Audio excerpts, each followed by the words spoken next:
ایک کپڑا، اب سنو مسئلہ،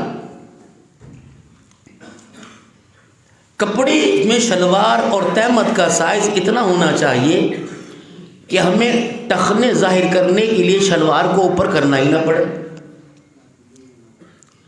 اگر کسی کے ٹانگوں کا سائز 39 ہے 40 ہے تو ٹخنوں سے اونچی دیکھ لے 37 یا 36 جتنی شلوار ہے۔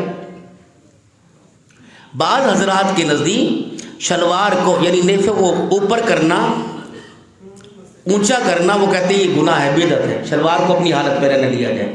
تو اتنی شلوار کر لی جائے کہ وہ ٹخنے ظاہر ہوں، اور ٹخنوں کو چھپانا اوپر والے نیچے والے کپڑے سے نہیں، ٹخنوں کو چھپانا اوپر والے کپڑے نیچے والے کپڑے سے نہیں۔ جیسے انسان اس طرح کرسی پہ بیٹھا ہے، کرسی پہ بیٹھے بیٹھے اس کی شلوار یا اس کی تہمت یا اس کا پاجامہ، اس کی چادر نیچے کو ہو گئی، یا آلتی پالتی مار کے فرش کے اوپر بیٹھا ہے، زمین کے اوپر بیٹھا ہے، تو زمین پر بیٹھنے سے اس کی شلوار کے پہنچے نے اس کے ٹخنے کو ڈھانپ لیا، یہ گناہ نہیں ہے۔ ہاں، کھڑے ہو کر اس کی شلوار کے پینچے نے اس کے ٹخنے کو یا تہمت کے پلو نے ڈھانپ لیا، یہ کبیرہ گناہ۔ اور ایسے شخص کے بارے میں فرمایا وَلَا يُكَلِّمُهُمُ اللَّهُ يَوْمَ الْقِيَامَةِ، فرمایا جو اپنے شلوار کے پینچے سے یا اپنی چادر کے کونے سے اپنے ٹخنے چھپائے گا، قیامت کے دن اللہ ایسے شخص سے ملاقات نہیں کرے گا، اور اس رات کے اندر بھی اللہ اس کی بخشش نہیں فرمائے گا۔ یہ تکبر کی علامت ہے۔ جیسے آپ نے گاؤں دیہاتوں کے اندر دیکھا ہوگا، گاؤں دیہاتوں کے اندر یہ جو تہمت ہوتی ہے وہ پیچھے کو لٹک دی جاتی ہے۔ ہر چیز کی نفاست ہوتی ہے، اس کے اندر نفاست نہیں۔ پہلا وہ شخص جو اپنے ٹخنوں کو شلوار کے پینچے سے چھپائے گا۔ دوسرا المنان، کسی مجبوری میں کسی کے کام آ جائے، یعنی کسی پر احسان کرے پھر اس احسان کو جتلائے گا، قیامت کے دن اللہ ایسے آدمی سے بات نہیں کرے گا۔ تیسرا قسم اٹھا اٹھا کر سودا بیچنے والا، قیامت کے دن اللہ نہ اس کی طرف دیکھے گا، نہ اللہ اس سے بات کرے گا، نہ اللہ اس کے دل کو صاف کرے گا۔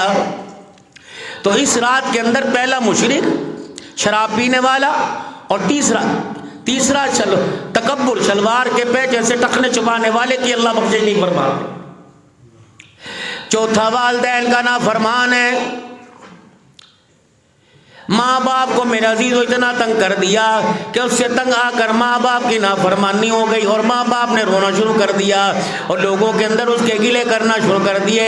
فرمایا بڑے سے بڑے گناہگار کی بخشش ہو جائے گی، ماں باپ کے نافرمان کو اللہ اس رات بھی معاف نہیں فرماتا ہے۔ کینہ پرور میرے محترم دوستو بزرگوں، اللہ جل شانہ میرے عزیزو اس رات کے اندر اسے معاف نہیں فرماتا ہے۔ تو میرے عزیزو، لوگوں سے قطع تعلق کرنے والا، لوگوں سے تعلق توڑنے والا، لوگوں سے تعلق توڑوانے والا، اللہ ایسے شخص کی قیامت کے اللہ ایسے شخص کی اس رات بھی بخشش نہیں فرماتا ہے۔ تو میرے محترم دوستو بزرگوں، اللہ جل شانہ کے دربار میں کپڑے تو صاف لے کے آ گئے، اللہ جل شانہ کے دربار میں ہاتھ منہ پیر صاف لے کے آ گئے، ہاتھ منہ پیر صاف لے کے آ گئے، کپڑے صاف لے کے آ گئے، دل جب تک صاف نہیں لائیں گے اس رات کے جاگنے کا، اس رات کے اندر بھی کوئی فائدہ نہیں ہوگا۔ سب کو معاف کر دینا۔ کسی نے آپ کو اتنا ستا دیا کہ وہ قابل رحم کوئی نہیں، کسی نے آپ کو اتنا ستا دیا وہ قابل معافی کوئی نہیں، آج کی رات اللہ کی رضا کے لیے معاف کر دو، اللہ بھی معاف فرمائے گا۔ ایک دکاندار تھے کلہ والے، اور اپنی دکان کے اوپر کوئی گاہک آتا، پھٹا ہوا نوٹ لاتا یا کھوٹا سکہ لے کے آتا یا درم و دینار لے کے آتا، تو اللہ والے جان بوجھ کر اس کے درم و دینار کو، اس کے کھوٹے سکے کو قبول فرما لیا کرتے،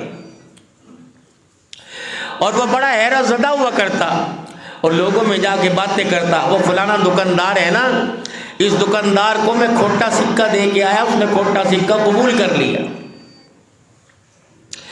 جب ان اللہ والے کی موت کا وقت آیا، آخری سانسیں چل رہی تھی، لوگوں نے یہ کہتے سنا اور پھر یہ جواب بھی اپنے کانوں سے سنا. کیا کہہ رہے؟ اے اللہ ساری زندگی مجھے پتا تھا کہ تیرے بندے میری دکان پہ جان بوجھ کے کھوٹے سکے لے کے آتے ہیں اور کھرا مال لے کے جاتے ہیں. لے اللہ میں اس لیے تیرے بندوں سے کھوٹے سکے لیتا رہا کہ تیری مخلوق ہے. اے اللہ میں نے تیرے بندوں کے کھوٹے سکے کھرے سمجھ کے قبول کر لیے. اے اللہ آج تو میرے کھوٹے عملوں کو کھرے سمجھ کے قبول فرما لے. فرمایا اس اللہ والے کی آخری سانسیں چل رہی تھی, آخری آنکھیں بند ہو رہی تھی, اور جب آنکھیں بند ہو رہی تھی اسی کمرے میں غیب سے ندا آئی, اے میرے بندے تو نے میرے بندے کے کھوٹے سکوں کو قبول کیا, آج میں نے اپنے دربار میں تیرے کھوٹے عملوں کو قبول کر کے تجھے معاف فرما دیا ہے. اللہ کریم ہے. اور دعاؤں کی قبولیت کے اندر حرام روزی کا اور حلال روزی کا میرے محترم دوستوں بزرگوں ایک بڑا حصہ ہے. ہمارے بزرگوں میں بزرگ گزرے حضرت عمر بن عبد العزیز رحمۃ اللہ تعالی علیہ, اور یہ ایسے بزرگ تھے جنہوں نے صحابہ کی یاد کو زندہ کر دی, اور یہ ایسے بزرگ تھے کہ جنہوں نے حضرت عمر رضی اللہ تعالی عنہ کے دور کو یاد کرا, اور یہ ایسا امیر مومنین تھا جس نے 7 بر اعظموں پر حکومت, اور یہ ایسا بادشاہ تھا کہ 5 وادشوں سے بادشاہ تھا, اور حالت ان کی یہ تھی کہ گھر میں آتے کئی دن گھر کے اندر سالن نہ پڑتا. یہ ایسا وقت کا بادشاہ تھا کہ جس کی موت کا وقت آیا اپنے بیٹوں کو بٹھایا, کہا میرے بیٹوں ساری زندگی میں نے تمہیں عید کے کپڑے نہ لے کے دیے, تمہیں عید کے کپڑے کہاں سے لے کے دیتا, میرے پاس خود عید کے کپڑے کے لیے پیسے نہیں تھے. مجھے میری بیٹیوں نے یہ وقت بھی دکھایا کہ روٹی کے اوپر رکھ کر پیاز توڑ کے کھایا, میرے گھر کے اندر سالن نہیں تھا. رستے 2 تھے, ایک رستہ جہنم کا تھا, ایک رستہ جنت کا تھا. میں نے اپنی اور اپنی نسل کے لیے جنت کا رستہ قبول کیا, جہنم کے رستے کو چھوڑ دیا.